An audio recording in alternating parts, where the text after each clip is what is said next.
Hello दोस्तों, स्वागत है आप सभी का प्रकाश माला एकेडमी के इस ऑनलाइन प्लेटफॉर्म में। तो दोस्तों, आप सभी कैसे हैं? आशा करते हैं कि आप सभी अच्छे हैं और अपने अपने एग्ज़ाम की तैयारी मन लगा के कर रहे हैं। तो चलिए, आज हम लोग जो हैं रस पढ़ने वाले हैं और देखते हैं बिना देरी किए हुए रस को अच्छी तरीके से समझते हैं। तो आइए पढ़ते हैं। रस रस रस का अर्थ क्या होता है? वैसे तो रस का अर्थ आनंद, शरबत या फल का रस होता है। किसी भी फल का रस हो, रस का मतलब आनंद भी होता है, शरबत भी होता है, या किसी पदार्थ का भोज्य रस भी होता है। ठीक है। लेकिन क्या है? लेकिन काव्य में रस का अर्थ क्या होता है? रस का अर्थ आनंद होता है। क्या होता है? आनंद होता है। काव्य में रस का अर्थ आनंद होता है। रस की परिभाषा: काव्य को पढ़ने या सुनने में काव्य को पढ़ने या सुनने में जिस आनंद की अनुभूति होती है, क्या होती है? काव्य को पढ़ने या सुनने में जिस आनंद की अनुभूति होती है उसे हम काव्य रस कहते हैं। क्या कहते हैं? काव्य रस कहते हैं। कि किसी भी काव्य को पढ़ने या सुनने में जिस आनंद की अनुभूति होती है उसे हम काव्य रस कहते हैं। क्या कहते हैं? काव्य रस कहते हैं। रस को काव्य की आत्मा या प्राण तत्व माना जाता है। क्या होता है? रस को काव्य की आत्मा या प्राण तत्व माना जाता है। रस संप्रदाय के प्रतिष्ठापक आचार्य भरत मुनि को माना जाता है। क्या? रस संप्रदाय के प्रतिष्ठापक आचार्य कौन है? तो भरत मुनि, आचार्य भरत मुनि, पहली सदी। ठीक है। क्या होगा? मुनि है, पहली सदी से माना जाता है।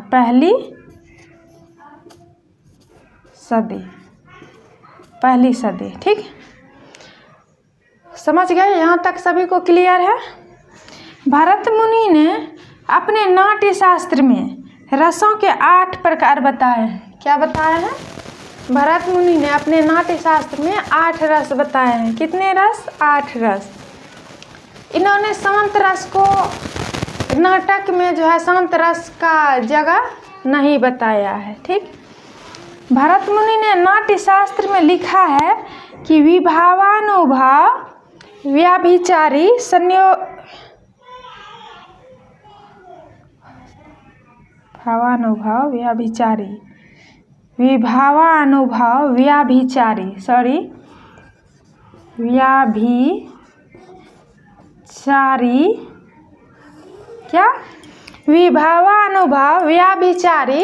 संयोगाद रस निष्पत्ति। क्या है? कि विभावानुभाव व्याभिचारी संयोगाद रस निष्पत्ति। क्या है? रस निष्पत्ति। कि विभाव अनुभाव प्लस संचारी भाव या व्याभिचारी भाव। हम संचारी भाव को ही क्या कहते हैं? अन्य नाम व्याभिचारी भाव। ठीक है। तो इसे मिलकर क्या होता है? तो रस की निष्पत्ति होती है। किसे मिलकर? विभावानुभाव। क्या है? विभावानुभाव व्याभिचारी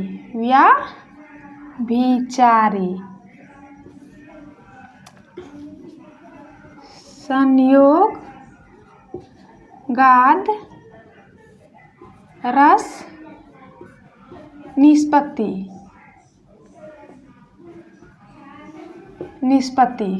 क्या है?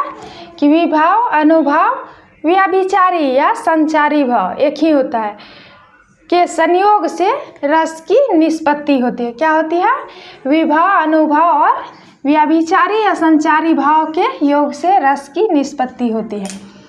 भरत मुनि ने अपने नाट्य शास्त्र में क्या भावों की संख्या 49 बताई है। कितने? 49। भरत मुनि का कौन सा ग्रंथ है? नाट्य शास्त्र।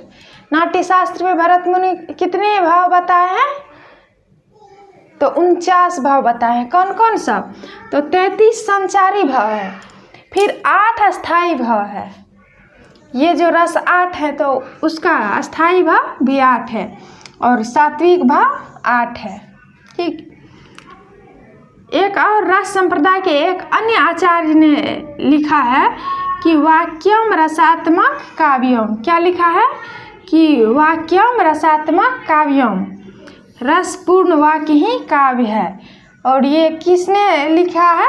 तो आचार्य विश्वनाथ। आचार्य विश्वनाथ ने क्या कहा है कि वाक्यम रसात्मक काव्यम, कि रसपूर्ण वाक्य ही काव्य है। ठीक। साहित्य दर्पण इसके ग्रंथ का नाम है। किसके? तो आचार्य विश्वनाथ के ग्रंथ का नाम क्या है? साहित्य दर्पण। और उसी में लिखे हैं कि वाक्यम रसात्मक काव्यम, कि रसपूर्ण वाक्य ही काव्य है। ठीक। रस के 4 अंग होते हैं। क्या होते हैं? रस के 4 अंग होते हैं। कौन कौन सब? तो अस्थाई भाव, विभाव, अनुभाव व संचारी या व्याभिचारी भाव। कौन कौन से होते हैं? अस्थाई भाव, विभाव, अनुभाव व संचारी या व्याभिचारी भाव। नोट, रस शब्द श्री या रस धातु और अच प्रत्यय के योग से बना है। क्या? रस शब्द श्री धातु, श्री या रस धातु या अच प्रत्यय के योग से बना है। अर्थात जो बहे अथवा जो आस्वादित किया जा सकता है। ठीक है। और सबसे प्राचीन संप्रदाय कौन सा संप्रदाय है? तो रस संप्रदाय। सबसे प्राचीन संप्रदाय, सबसे प्राचीन संप्रदाय, संप्रदाय कौन सा है? तो रस संप्रदाय। क्योंकि पहली सदी में भरत मुनि पहले आचार्य हैं काव्य शास्त्र के। ठीक। तो कैसी लगी आप सबको ये वीडियो? आज के लिए बस इतना ही। आप सबको कैसी लगी वीडियो कमेंट करके ज़रूर बताइएगा। और अगर वीडियो अच्छी लगी तो प्लीज़ इन्हें like, share and subscribe, channel को सब्सक्राइब कीजिएगा और बेल आइकन को ज़रूर दबा दीजिएगा ताकि सबसे पहले वीडियो का नोटिफिकेशन आप तक पहुँचे। तो आज के लिए बस इतना ही रहने देते हैं। मिलते हैं कल नेक्स्ट वीडियो में। तब तक के लिए बाय बाय, टेक केयर, धन्यवाद।